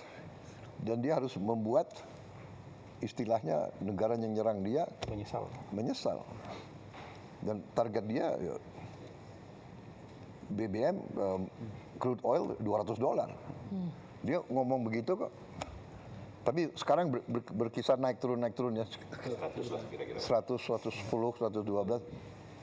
Karena juga masih banyak sumber lain gitu. Ya kan, masih. Tapi still bagi kita berat kalau memang benar. Kalau di atas, kalau pakar yang tim saya mengatakan kalau di atas 90, 95 itu berat bagi kita. Ya. Kan sudah 3 perang teluk, Pak. Yang pertama, kedua kan yang 91 dan 2003. Nggak terlalu berdampak. Yang paling berdampak embargo OPEC, Pak. 73 ke 74. 3 kali lipat dalam setahun. 300%. Dan itu long lasting. Kita dapat bonansa kan net ekspor. Dan ingat ya, kita punya batu bara yang masih banyak. Batu bara untuk listrik itu paling murah sebetulnya. Batu bara lebih murah dari, tapi tenaga surya. Lingkungan buruk, Pak. Hah? Batu bara secara lingkungan buruk. Lingkungan buruk. Tapi namanya krisis kan. Ya. Mbak Nana kayaknya giliran mau nanya. Silakan. Udah langsung nyambar itu. Iya, sebetulnya saya masih ingin menyambung dari Bang Faisal, tapi saya pindah haluan dulu, Pak. Ya. Baru kemudian nanti mungkin kita bisa kembali. Bukan ekonomi, tapi isu yang juga luar biasa penting, Pak. Aktivis kontras, Pak, bernama Andri Yunus, disiram air keras, mengalami luka serius. Luka bakar hampir 20%. Kornea matanya sebelah kanan juga rusak. Kapolri sudah mengatakan mendapatkan instruksi langsung dari Pak Presiden untuk mengusut kasus ini. Dan saya juga ingin mengutip Menteri Koordinator Hukum, Menteri Bapak Pak Yusril, Komnas HAM, Komisi 3 DPR, semuanya menilai ini bukan sekedar tindak kriminal, Pak Presiden, tetapi ini serangan terhadap demokrasi, serangan terhadap pembela HAM. Saya ingin tahu posisi Bapak, apakah setuju dengan penilaian itu, Pak? Ya pastilah. Ini terorisme, iya kan? Tindakan biadab harus kita kejar, harus kita usut. Harus kita usut. Sampai ke bukan hanya pelaku lapangan, tapi apakah siapa yang nyuruh, siapa yang nyuruh, siapa yang bayar. Termasuk apabila ternyata yang melakukan itu aparat negara, Pak? Ya jelas dong. Yang berseragam. Tidak akan dilindungi, tidak akan ada impunitas. Tidak akan. Bapak menjamin itu, Pak? Saya menjamin. Tapi sebaliknya, kalau ini provokator yang bukan dari pemerintah, bukan dari aparat, jelas kita harus usut kok. Ya. Pola yang terjadi selama ini, kasus-kasus teror itu berulang dan tidak pernah terungkap sampai yang memberikan perintah, sebatas di pelaku lapangan. Spesifik, Pak, saya mau menyebutkan, ini yang terjadi selama setahun terakhir, Pak. Ada yang tadi Bapak sebutkan, wartawan Tempo, Francisca Christy Rosana, ada Tio Ardianto, ada Ramon Doni Adam, ada Firindian Aurelio, ada Sheryl Anavita, ada Iqbal Damanik, ada Zainal Arifin Mohtar. Latar belakang mereka, Pak Presiden, semuanya beragam, tetapi kesamaannya adalah semuanya kritis menyampaikan pandangan di muka publik. Apakah Bapak bisa memahami ada kekhawatiran yang muncul bahwa ruang aman untuk bersuara menjadi semakin menyempit, Pak? Anda merasakan? Apakah dibandingkan dengan banyak negara, apa kita batasi nggak? Ada yang merasakan, coba lihat, kita batasi nggak? TikTok, fake news, hoax, kebohongan yang disiarkan tiap hari. Coba Anda lihat, coba bandingkan sama negara lain. Karena yang terjadi adalah dampaknya yang kita lihat Pak. Mereka yang bersuara kritis. Iya, mendapatkan tapi kadang-kadang intimidasi. ada orang, Mbak Nana, kita ini bukan anak kecil, kita sudah hidup lama. Kadang-kadang kan ada peristiwa yang justru dibuat seolah, Anda ngerti ya, itu namanya provokasi. Itu ada di buku Mbak Nana, ada di buku intelligence, ada itu. Itu namanya false flag operation. Iya kan? Melakukan aksi teror seolah yang lakukan orang Palestina, tapi yang lakukan bukan orang Palestina, yang lakukan Mossad. Itu terjadi. Sebetulnya Anda paham ya? Iya. Jadi sama juga ini. Ini mau mengarah bahwa rezim kita otoriter. Sebetulnya Iya kan? spekulasi-spekulasi itu muncul karena ketidakadaan jawaban Pak Presiden. Jadi kerap kali kasus-kasus yang terjadi ini berhenti begitu saja, tidak terselesaikan. Sehingga kemudian muncullah begitu persepsi publik bahwa wah kalau ini tidak selesai berarti ini ada unsur negara yang bermain dan sebagainya. Karena, karena tidak ada jawaban maka kemudian saya ingin menjamin, saya ingin membangun Indonesia yang beradab, ya. Itu cita-cita saya. Saya ingin membangun pemerintah yang bersih. Saya ingin punya polisi yang bersih, jaksa yang bersih, intelligence yang bersih. Anda tahu, saya mau tanya sekali lagi ya, saya ini korban juga. Tapi saya itu berpikir yang besar. Concern rakyat, pangan, energi, benar nggak?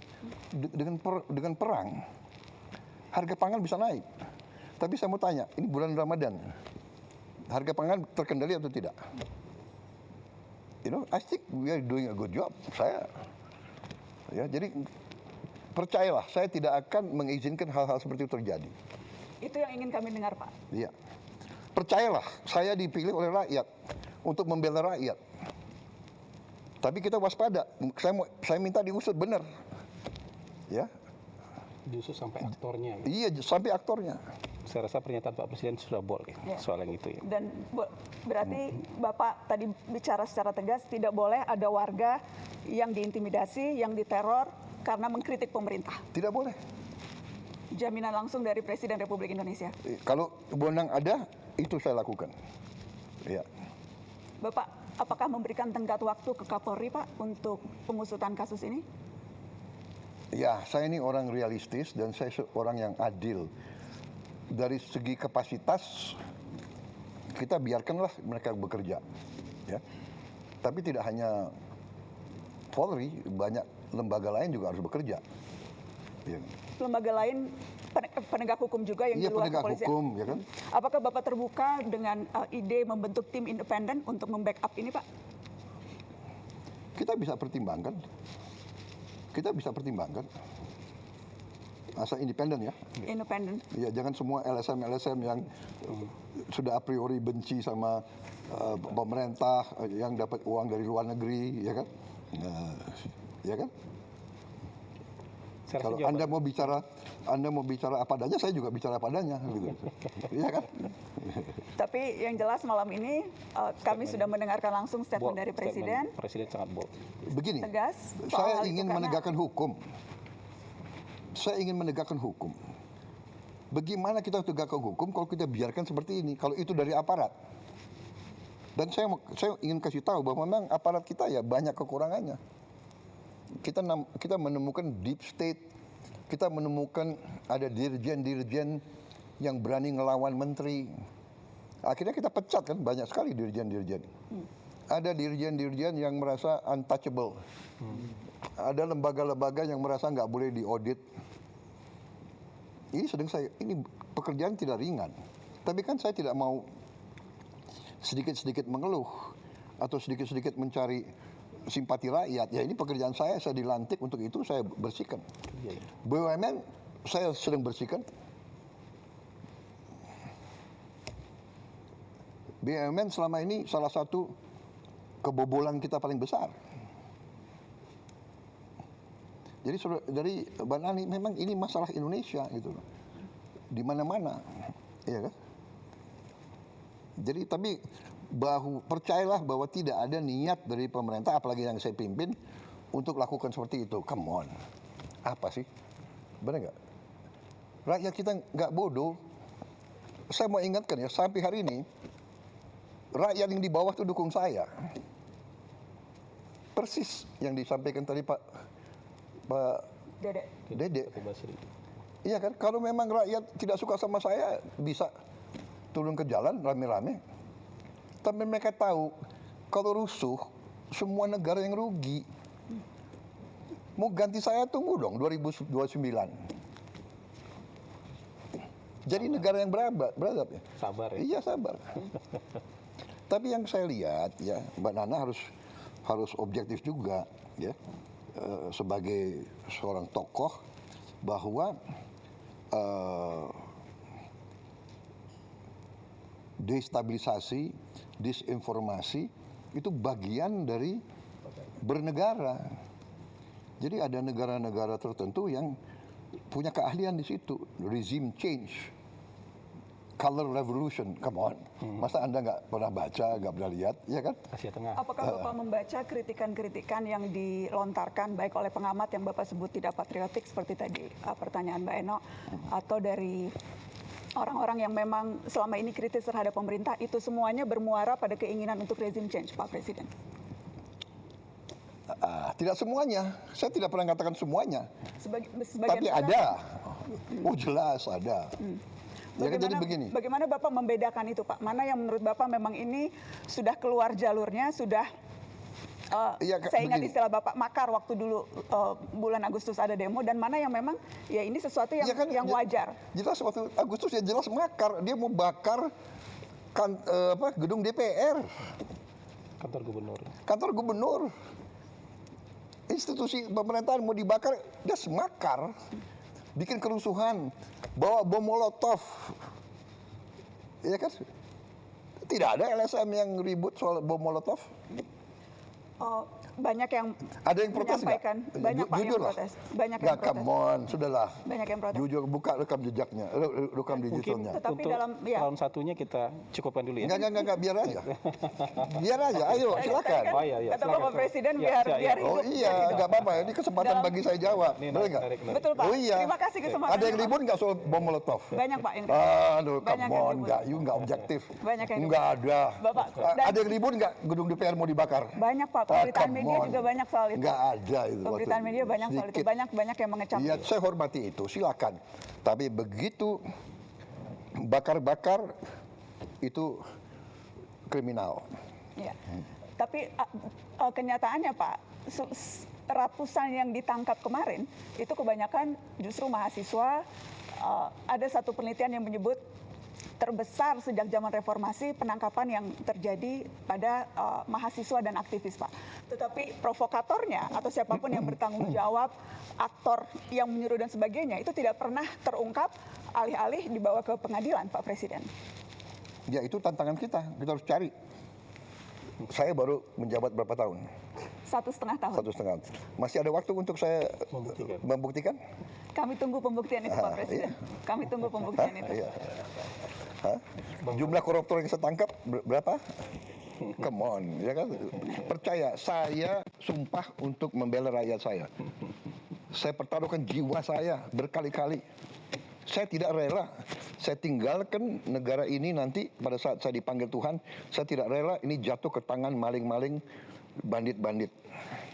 Saya tidak rela. Baik, Pak. Ya. Dari Mbak Nana cukup dulu. Sebetulnya masih ingin panjang, cuma masih Nanti banyak round 2 ya, lain. nanti round 2 ya. Karena masih ada Bang Bosman Mardigu yang belum kebagian. Terima kasih sudah mau menjawab itu dengan sangat gamblang. Oh, sangat gampang. Saya senang. Apa saja. Ya. Kalau boleh, saya ingin menyambung satu pertanyaan terkait tadi komunikasi. Tapi saya kira Pak Mardigu belum. Mardigu dulu ya. Pak Mardigu udah nahan. Siap. Udah nahan dari tadi. Soalnya ini orang baru ini. Sabar Pak. Iya. Puasa. Kayaknya tadi mengumpulkan semua pertanyaan-pertanyaan mau dirangkum jadi sebuah pertanyaan yang Enggak apa-apa, silakan. Debat itu bagus, ya kan? Terima kasih Pak Presiden Bang yang Mardigu. terhormat. Ini undangan pertama saya ke sini, mudah-mudahan bukan yang terakhir Pak. Jadi bagi saya blessing sekali ketemu Bapak, saya bisa mengungkapkan banyak hal. Di sosial media saya sangat aktif sekali dan sangat banyak data yang saya perlukan dan data dari Bapak yang tentunya saya perlukan. Dan saya bertanya tentang geopolitik, di mana kapasitas saya lagi minatnya di sana.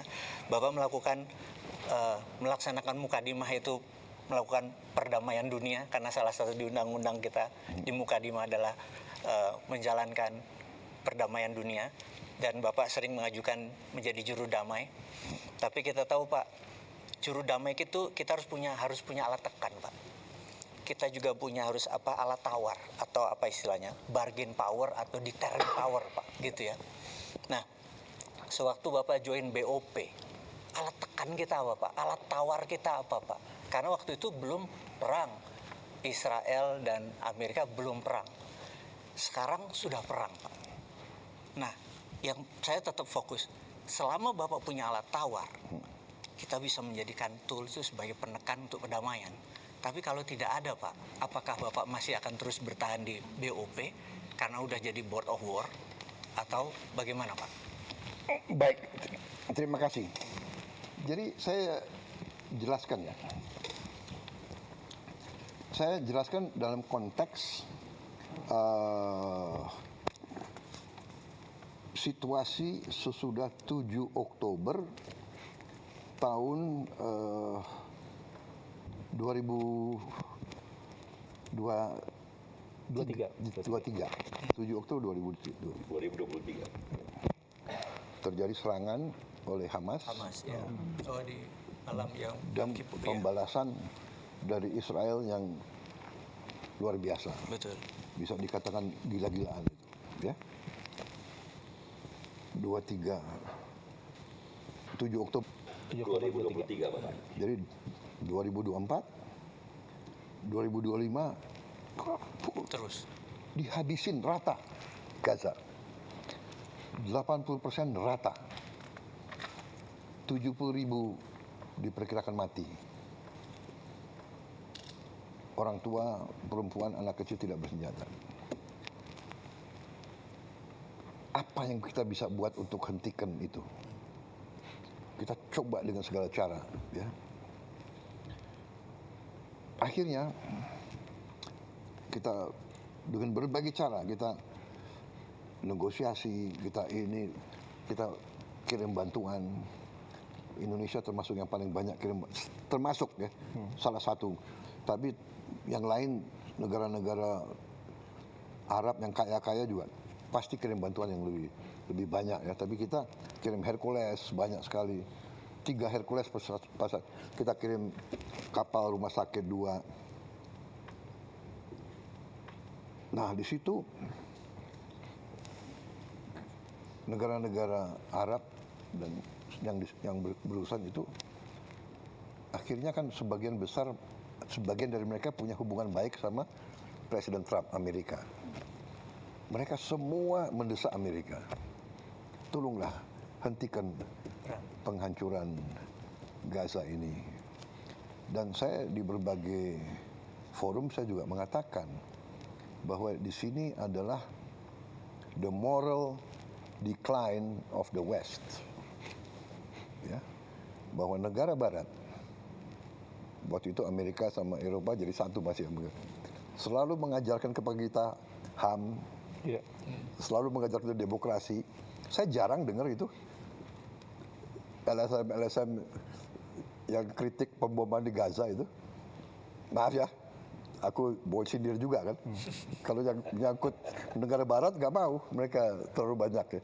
Sekali lagi saya bukan anti Barat loh. Tapi I know what's happening, you know. Jadi akhirnya Presiden Trump itu tadinya dia punya cita-cita ingin menjadi presiden yang bawa perdamaian. Betul. Ada Abraham Accords. Iya, iya. Dia sangat mengharapkan dia bisa menyelesaikan masalah-masalah dan dia bisa dapat Nobel Peace Prize. Nah, ini oleh rekan-rekan kita negara-negara Arab waktu itu dan Muslim bahwa kita ingin mendorong Presiden Trump untuk bisa neken Israel untuk hentikan. Karena kalau kita buka terbuka, kalau kita bisa terbuka, hanya Amerika yang bisa nahan Israel. Kemudian waktu di sidang umum PBB di bulan September tahun 2025 kalau tidak salah ya. Saya muncul karena UNGA. saya pembicara ketiga habis Lula, Brazil, Trump, saya. Di situ saya sangat tegas dan juga hari sebelumnya saya juga bicara di forum yang dipimpin oleh Prancis, Emmanuel Macron. Dan di situ negara-negara barat banyak yang umumkan mengakui Palestina. Ini terobosan besar. Ya. Kalau tidak salah Prancis umumkan, ya kan? Inggris umumkan, banyak negara. Ini terobosan ini. Terobosan luar biasa. Karena semua mau neken supaya Israel hentikan itu. Nah, di situ juga saya tegaskan lagi bahwa the only solution is two-state solution. Sesudah pidato saya, berapa jam kemudian, 8 negara Muslim diundang oleh Donald Trump. Arab Saudi,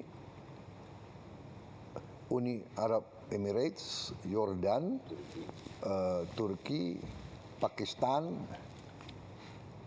Qatar. Ini fotonya ini. Ya. Sama Jordan, Pak. Iya, sama Jordan. Jadi yang mimpin waktu itu Donald Trump dan Erdogan, dua co-chair the meeting. Jadi di situ Mesir Perdana Menterinya hadir, Pakistan Perdana Menteri, Raja Abdullah sendiri hadir, adiknya MBZ hadir, dia kalau tidak salah duta besar di Washington, saya dan Emir Tamim. Ini juga Menteri Luar Negeri Arab Saudi. Di situ dia minta Witkoff nggak salah duduk di belakang itu, nggak kelihatan di belakangnya besan ya. Dia bacakan 21 point plan of Trump. Tak. Kita pelajari, kalau nggak salah ada paragraf ke-19 kalau tidak salah ya. 19 ya. Jadi dia bicara macam-macam, interface dialog, tapi paragraf ini yang menentukan bagi kita. While Gaza redevelopment advances and when the Palestinian Authority, ya, Palestinian Authority jadi pemerintah yang mimpin Palestina sekarang, reform program is faithfully carried out, the conditions may finally be in place for a credible pathway to Palestinian self-determination and statehood, which we recognize as the aspiration of the Palestinian people. Ke-20, the United States will establish a dialogue between Israel and the Palestinians to agree on a political horizon for peaceful and prosperous coexistence.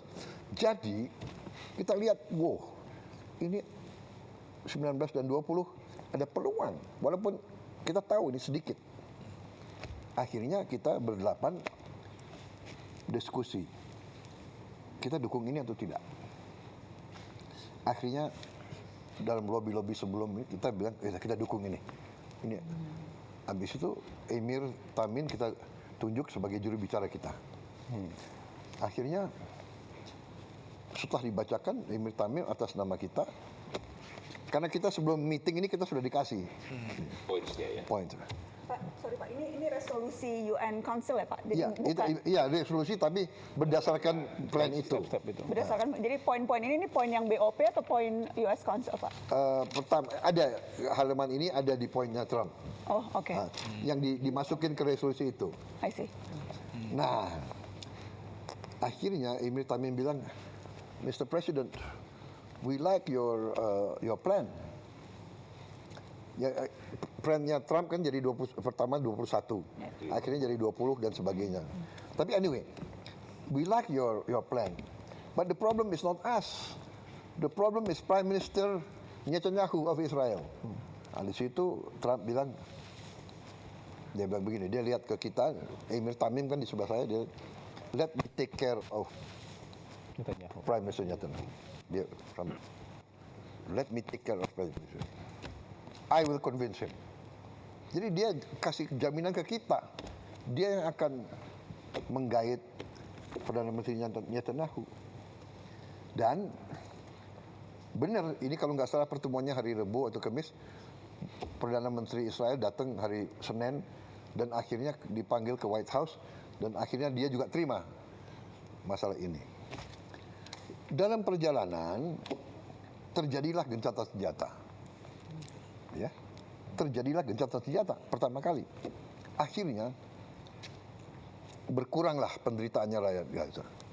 Yang tadinya ribuan mati, akhirnya total dalam 1 tahun gencatan senjata, ya ada pelanggaran, ada mati 600 sampai 700 orang. Yang darinya ribuan tiap minggu. Kemudian buka Rafah, ribuan truk masuk.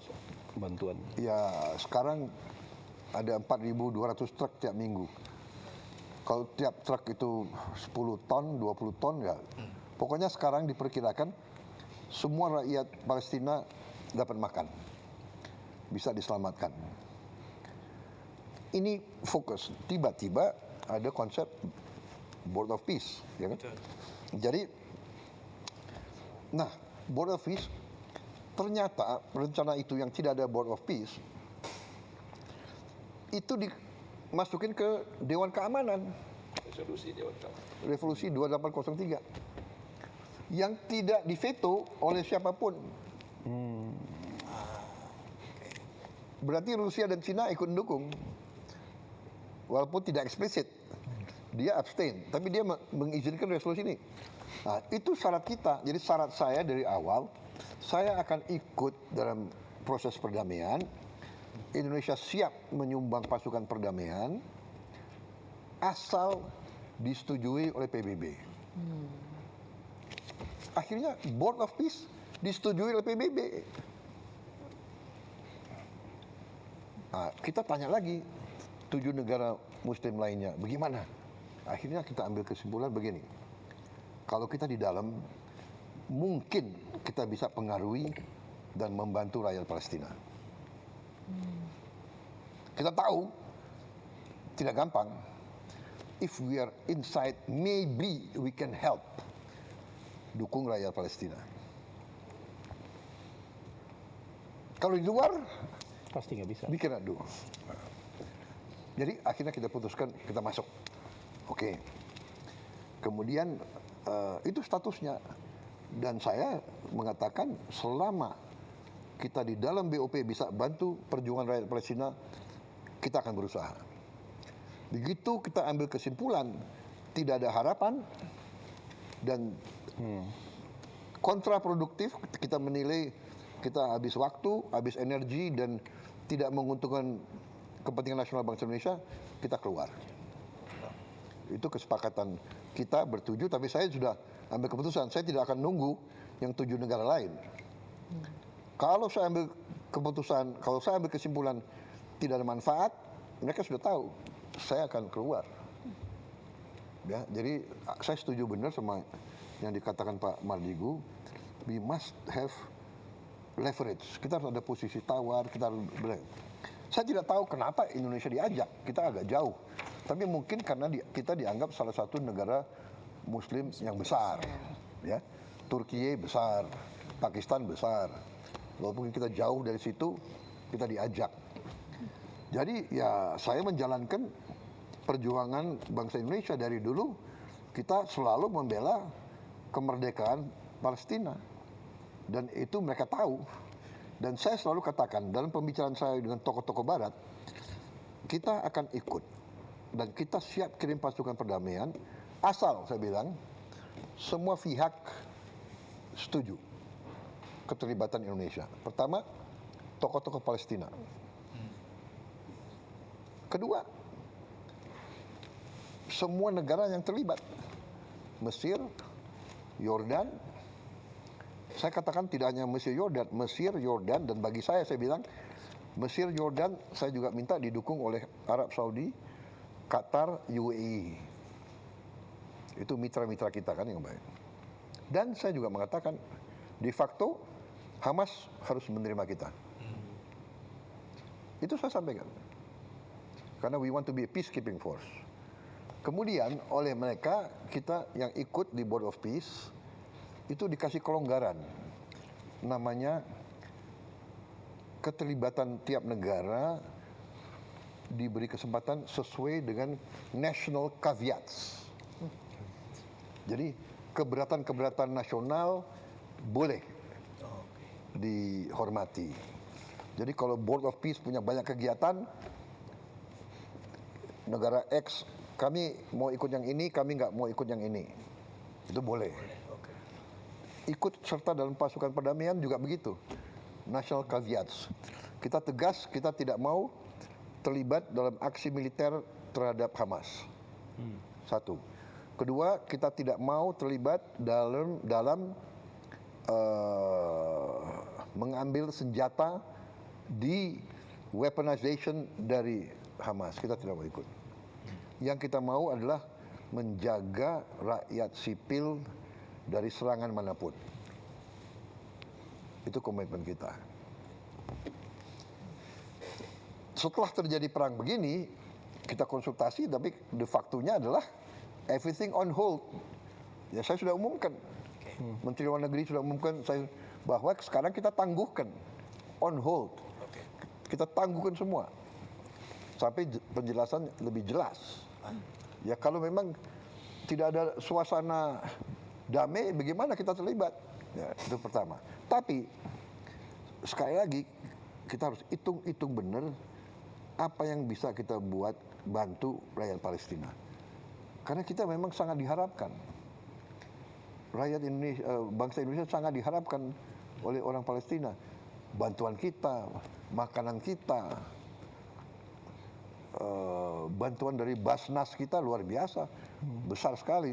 Kita siapkan Hercules, tapi barang-barangnya kan dari Basnas, dari rakyat Indonesia itu besar sekali pengaruhnya. Jadi situasi itu, Pak Mardigu. Jadi kita lihat, tapi ya akhirnya sekarang kita harus bertindak dengan sangat hati-hati. Jadi di hold dulu Pak ya? Oh jelas, sudah saya umumkan udah dari minggu lalu. Jadi kalau pasukan perdamaian atau bantuan ya Pak? Karena kan Pembicaraan kayaknya ya Pak. makan kan tetap diperlukan Pak. Iya. Kalau enggak kelaparan lagi kan Iya. ya. Kalau bantuan Ya, yang kita hold adalah pasukannya. Ya. pasukannya. Tapi bantuan pangan, rekonstruksi kan Ya saya kira itu jalan harus terus. jalan ya. Oke. Ketika Bapak bilang akan ada indikator yang Bapak gunakan untuk memutuskan apakah masih bermanfaat atau tidak posisi kita di dalam BOP, Pak. Iya. Apakah perang yang dimulai oleh Israel dan Amerika ini tidak bisa jadi indikator untuk kemudian memutuskan ya memang Board of Peace tidak lagi sesuai namanya karena bahkan justru memulai peperangan. Apakah itu indikator yang tidak cukup kuat untuk membuat Bapak memilih Iya, keluar? itu salah satu indikator yang sangat kuat. Tapi sekali lagi kan kita masih sinkronisasi dengan beberapa mitra-mitra kita di situ. Kita akan nanti tanya pendapat Mesir, Yordan, Turki dan sebagainya. Ya. Ya, kalau saya boleh usul Pak, Ya. ini karena penting sekali, karena kan semua orang juga bertanya soal ini. It will be unwise kalau kita directly relate masalah bantuan rekonstruksi Palestina dengan dinamika terbaru karena di BOP kan urusan rekonstruksi Gaza dan kita berpartner dengan begitu banyak negara yang lain termasuk yang juga mendapat masalah tanpa sengaja walaupun tidak mau terlibat perang seperti Qatar, Uni Arab. Jadi mereka kan juga harus kita dengar. Karena kita bersahabat kepada semua. Baik, kita break sebentar bisa? Baik.